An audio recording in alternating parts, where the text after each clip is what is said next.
ہم لینے کے لیے تیار ہو جاتے ہیں۔ خبر کہاں مشہور ہوئی؟ حدیبیہ کے مقام پر کہ عثمان شہید ہو گئے، اور بیت اللہ کتنی دور ہے؟ چند کلومیٹر کے فاصلے پر۔ اللہ کے نبی صلی اللہ علیہ وسلم مکہ سے 1400 ساتھیوں کو لے کر عمرہ کرنے کے لیے نکلے تھے نا۔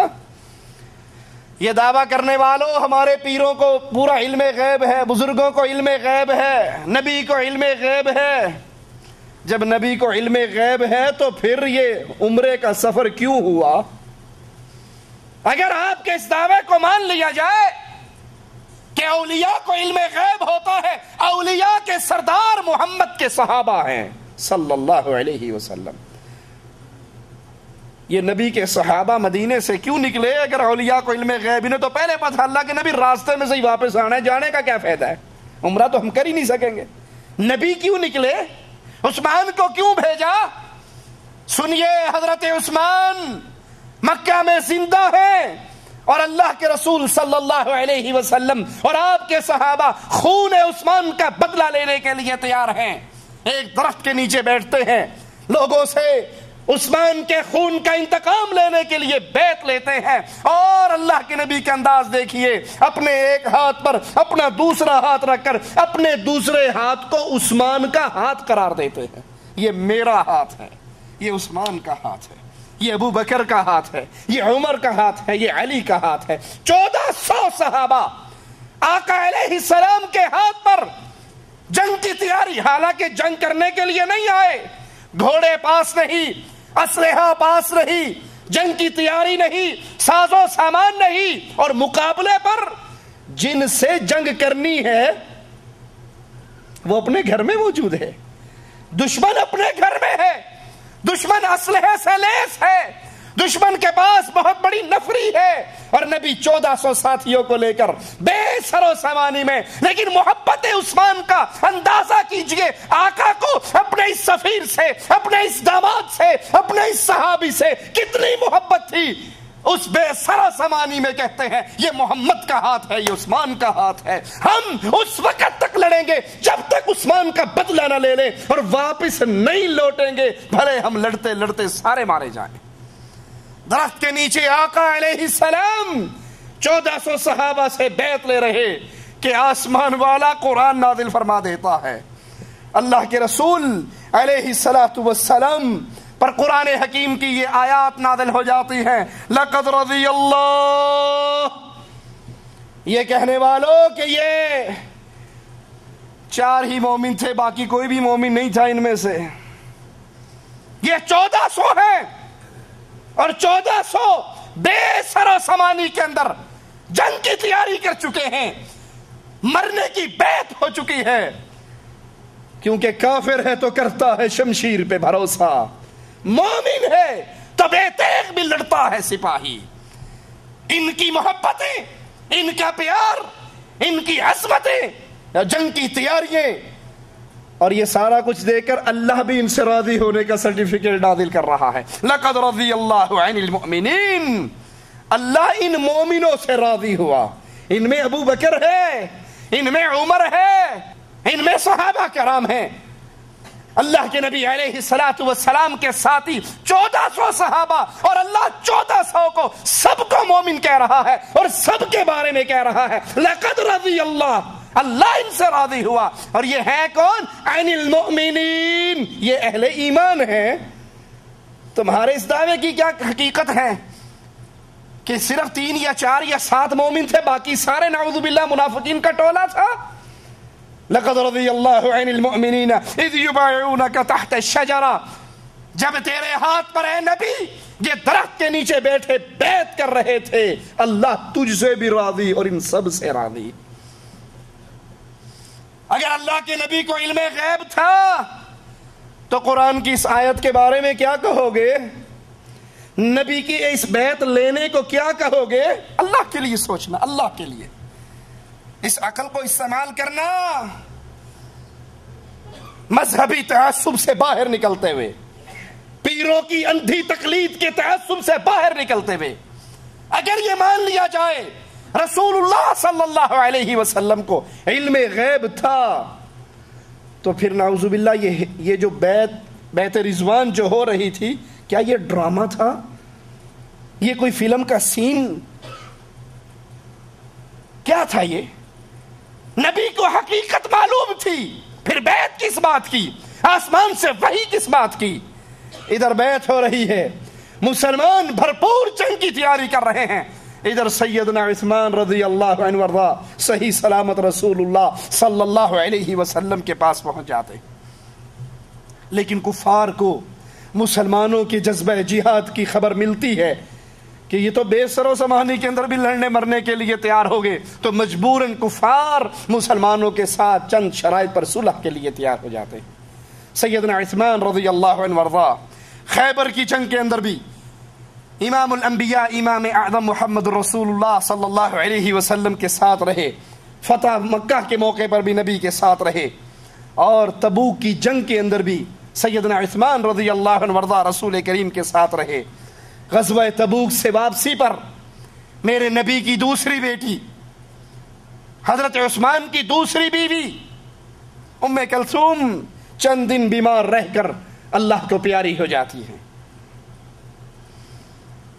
ابو بکر صدیق رضی اللہ عنہ وارضا اور سیدنا عمر دونوں اپنی خلافت کے اندر اپنے اہم معاملات کے اندر مشورے سیدنا عثمان رضی اللہ عنہ وارضا سے کرواتے۔ سیدنا ابو بکر اپنے فرامین سیدنا عثمان سے لکھوایا کرتے تھے۔ 12 ہجری میں سیدنا ابو بکر نے حج کے لیے جاتے وقت مدینے میں اپنا قائم مقام سیدنا عثمان رضی اللہ عنہ وارضا کو بنایا۔ سیدنا عمر نے سیدنا عثمان رضی اللہ عنہ وارضا کو مجلس شورا کا رکن مقرر کیا اور شرعی فتوے جاری کرنے کی جن کو اجازت تھی ان میں حضرت عثمان رضی اللہ عنہ وارضا شامل تھے۔ اور یہ عثمان وہ عظیم ذات جس کو غنی کا لقب بھی ملا، مسلمانوں کی مدد میں بڑھ چڑھ کر حصہ لینے والے، مسلمانوں کی مدد میں اپنے مال کو پانی کی طرح خرچ کرنے والے۔ مسلمان جب مدینے میں پہنچے تو میٹھے پانی کا کنواں صرف ایک ہی تھا اور اس کا مالک بھی یہودی تھا جو پیسوں سے پانی کو بیچا کرتا تھا۔ امام الانبیاء امام اعظم محمد رسول اللہ صلی اللہ علیہ وسلم فرماتے ہیں، کون ہے یہ پانی کا کنواں مسلمانوں کو خرید کر دے دے، میں اس کو اللہ کی جنت دیتا ہوں، میں اس کی جنت کی گارنٹی دیتا ہوں جو یہ پانی کا کنواں مسلمانوں کے لیے وقف کر دے۔ سیدنا عثمان آہستہ سے اٹھتے ہیں، اس یہودی کے پاس جاتے ہیں، کہتے ہیں یہ کنواں مجھے بیچ دے۔ وہ کہنے لگا تیرا دماغ خراب ہے، میری ساری تجارت اسی پر ہے، پانی بیچ کے تو میں پرافٹ کماتا ہوں، اور اس سے اچھی تجارت اور کیا ہوگی؟ یہ بیچ دوں گا تو میرا کیا بنے گا؟ کہا تجھے اچھا سا اچھا ریٹ دوں گا۔ کہا نہیں، میں نہیں بیچنے کے لیے تیار۔ پھر جواب میں کہتے ہیں اچھا منہ مانگی قیمت لے لے، کیونکہ سودا اللہ کی جنت کا تھا، سودا اللہ کی جنت کا ہو اور عثمان اس کو خریدنے سے پیچھے رہ جائے، دنیا کی آنکھ نے یہ منظر کبھی نہ دیکھا۔ کہا منہ مانگی قیمت لے لے۔ جب اتنی بڑی بات سنی پھر بھی تیار نہ ہوا۔ سیدنا عثمان نے کہا اچھا ایک اور حل نکالتے ہیں، یوں کرتے ہیں اس کنویں کو آدھا آدھا کر لیتے ہیں، آدھا کنواں مجھے دے دے، آدھا تو لے لے۔ کہا یہ کنواں کیسے آدھا ہوگا؟ کہا کنواں آدھا نہیں ہوگا، وقت آدھا ہو جائے گا، ایک دن پانی تو بیچا کر، ایک دن میرے ذمہ ہو جائے۔ یہودی کو یہ بات دل کو لگی، اس نے 12,000 درہم میں آدھا کنواں ایک دن سیدنا عثمان کو دے دیا اور ایک دن اپنے پاس رکھ لیا۔ وہ بھی یہی سمجھتا ہوگا کہ میں بیچتا ہوں تو یہ بھی بیچے گا، تجارت کر رہا ہے۔ وہ سیرت عثمان کو کیا جانے، وہ شان عثمان کو کیا جانے۔ آدھا کنواں خرید کے اللہ کے نبی علیہ الصلوۃ والسلام کے پاس آئے، کہا آقا مسلمانوں میں اعلان کر دیجئے عثمان کی باری والے دن اتنا پانی بھر لے کہ دوسرے دن ان کو پانی کی حاجت نہ رہے۔ اور آقا یہ اعلان صرف مسلمانوں میں نہیں کفار میں بھی کر دیجئے، یہودیوں کو بھی اجازت دے دیجئے، جس کا جی چاہتا ہے عثمان والے دن عثمان کی باری میں مفت پانی لے جائے، عثمان ان سے کوئی پیسہ نہیں مانگتا۔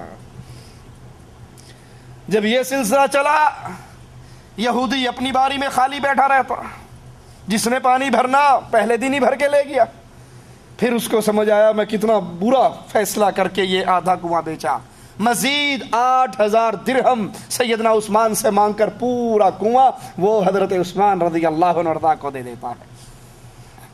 اور سیدنا عثمان آتے ہیں آقا کے پاس، آقا آپ نے جنت کی بات کی تھی نا، یہ کنواں مجھے خرید کر دے، میں اس کو جنت کی گارنٹی دیتا ہوں۔ آقا عثمان کنواں مسلمانوں کے نبی کے حوالے کر رہا ہے اور آپ سے اللہ کی جنت کی گارنٹی مانگ رہا ہے۔ مدینہ کی مسجد جو دھرتی پر آخری نبی کے ہاتھ کی بنی ہوئی آخری مسجد، مسلمان تعداد میں بڑھے تو جگہ تنگ ہو گئی۔ امام الانبیاء امام اعظم محمد الرسول اللہ صلی اللہ علیہ وسلم نے فرمایا، کون ہے یہ مسجد کے ساتھ والا پلاٹ زمین خرید کے مسجد میں شامل کر دے، جو مسجد کی یہ جگہ خرید کر دے گا میں اس کے لیے اللہ کی جنت کی گارنٹی دیتا ہوں۔ سیدنا عثمان اٹھے اور وہ زمین خرید کر امام الانبیاء کے حوالے کر دی اور محمد کریم صلی اللہ علیہ وسلم سے جنت کا ٹکٹ خود لے لیا۔ سیدنا عمر رضی اللہ عنہ وارضاہ کے دور میں قحط پڑا، ایک تاجر 1000 اونٹ غلے سے لدے ہوئے مدینے میں لاتا ہے، سارا غلہ حضرت عثمان خرید لیتے ہیں۔ مدینے کے تجار کو پتہ لگتا ہے، وہ سیدنا عثمان کے پاس آتے ہیں، کوئی 1% پرافٹ دینے کی بات کرتا ہے، کوئی 2% دینے کی بات کرتا ہے، کوئی 3% پرافٹ دینے کی بات کرتا ہے۔ سیدنا عثمان کہتے ہیں میں غلہ اس کو بیچوں گا جو 10% پرافٹ دے گا۔ وہ سارے تاجر واپس لوٹ کے کہ 10% کون دے گا تجھے، ہم نہیں خریدتے۔ وہ واپس جاتے ہیں، سیدنا عثمان سیدنا عمر کے پاس آ کر کہتے ہیں مومنوں میں اعلان کر دیجئے، مدینے میں اعلان کر دیجئے، جس کو جتنا غلہ چاہیے وہ عثمان سے فری لے جائے۔ وہ لوٹتے ہیں تاجر، عثمان تو نے تو کہا تھا میں غلہ 10% پر دوں گا اور اب تو فری بانٹ رہا ہے، مفت بانٹ رہا ہے۔